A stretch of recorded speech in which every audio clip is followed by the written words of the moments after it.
is een nieuwe video. We maken de laatste tijd weinig. We zijn druk met onze klanten. Dat is onze core. Dit is een lodencode. We zijn een van de weinigen wereldwijd die dat soort dingen maken. Een lodencode, oude Alpenjas, volgens mij uit Oostenrijk. Ja, zie je in andere video's, zie je ons blog. Daar heb je een heel stuk geschiedenis erover staan. Mensen komen naar ons toe met de vraag, kan je dit maken? Ja, je kan iets maken en dan vragen ze, kan je het exact kopiëren? Exact kopiëren is onmogelijk, ook met jassen. Je kan alles nameten, maar bijvoorbeeld al een stiksel, als het niet van hetzelfde materiaal is als de jas van 20 jaar geleden, dan is het resultaat al anders. Zo werkt dat. Het is altijd een interpretatie van, je wilt zo dichtbij mogelijk komen. Dit is een jas, oude lodencode, laten we hem eens doornemen. De jas, die zie je. Is niet mijn favoriete model, verre van zelfs. Maar er zitten ontzettend veel specs in. Dit is trouwens een Cacciopoli 100% cashmere jas. Wat doet zo'n jas? Een paar duizend euro's. Een beetje afhankelijk van wat je nodig hebt en hoeveel handwerk erin zit. Dat bepaalt de prijs. Let's have a look, cameraman. Follow me. Hier zit heel veel in. Wat je hier bijvoorbeeld ziet, wat echt specifieke dingen zijn, is de stikrand. Je ziet dat dit net in een bepaald klein krommetje loopt. Oké, daar heb je al die details al. Dingen waar mensen vaak niet over nadenken. Hier zie je een bepaald soort knoopsgat. Wat je hier hebt, die kraag, die kan omhoog.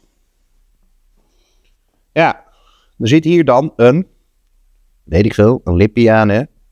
Om dat ding ook vast te kunnen zetten. Ja, dat zijn details. Er zit heel veel werk in om zoiets te maken. Vind maar eens iemand die dat kan. Gaat je niet lukken. Die lodencoats hebben altijd een hele specifieke schouder. Wat je hier dus ziet, is dat er ook, die schouder zit eronder, hè? Net als een Spalla Camicia. En dit is dan ook heel specifiek, precies gemaakt zoals die klant dat in die andere jas heeft. Dus hier zit geen voering bij die coat. En hier zit dat wel. Ja, alleen om dat allemaal uit te vogelen, hoeveel details erin zitten, ben je gewoon uren bezig. Kost gewoon geld. Nou, deze jas, heel raar. Die heeft hier dus een gat onder. Waarschijnlijk is dat gewoon dat lucht kan circuleren, whatever. Dus dit zijn geen jassen om echt nog de berg op te gaan. Het zijn meer gewoon showjasjes, sowieso met cashmere, vicuña. Dus dat zit er ook in. Kijk, en hier zie je nog meer specifics. Hè? Dan zie je ook hier die stiknaad. Ja, een bepaalde dikte, bepaalde manier van hoe je dat doet.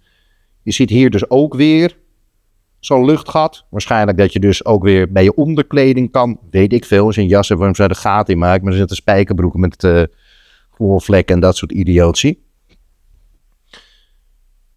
Zakken gevoerd. Ook hierbij zie je dus specifieke details. Nou ja, iedereen die van kleding weet hoe lang het duurt om dat te maken. Probeer het maar eens te maken. Gaan we eens naar die achterzijde.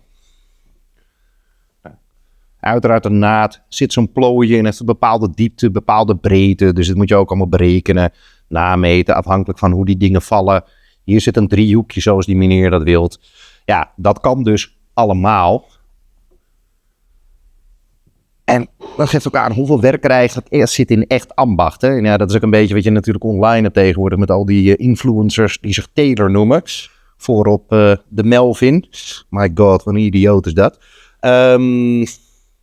Laat eens wat kleermakerswerk zien, Melvin. Ben ik wel benieuwd naar eigenlijk van je. Bestel je gewoon bij Meto Messer de Stylers in Portugal. Check de website, lieve mensen.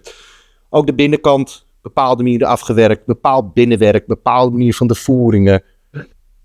Dit soort dingen. Ja, dat is dan het echte handwerk. Dus dit is een lodencoat in 100% cashmere. Ja, kunnen we ook maken. Of die voor iedereen geschikt is, ik weet het niet.